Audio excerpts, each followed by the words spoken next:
واحد من واقيات الشمس اللطيفة وسعره مناسب. هذا واقي شمس من ليرين وهاي لحظة تقييم. تعالوا نسولف.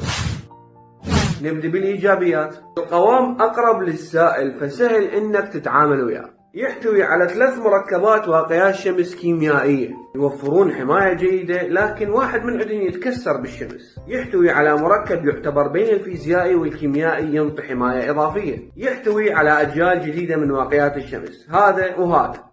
الأبحاث تقول إنه هاي الواقيات شغالة، لكن هي مو مسموحة بأمريكا، وهاي علامة استفهام.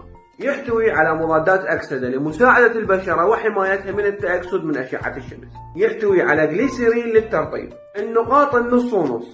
ممكن استعماله مع المكياج أو قبل المكياج للبشرة المناسبة. مو مناسب لكل أنواع البشرة. يقدم حماية نوعا ما جيدة، لكن لازم يتجدد كل ساعتين. النقاط السلبية بهذا المنتج: الموقع الأصلي للمنتج ما كاتب المواد الفعالة، ما يحتوي على واقي فيزيائي، وهاي نقطة سلبية. وللأسف النقطة السلبية الأخيرة أنه ممكن يكون مغشوش بالعراق.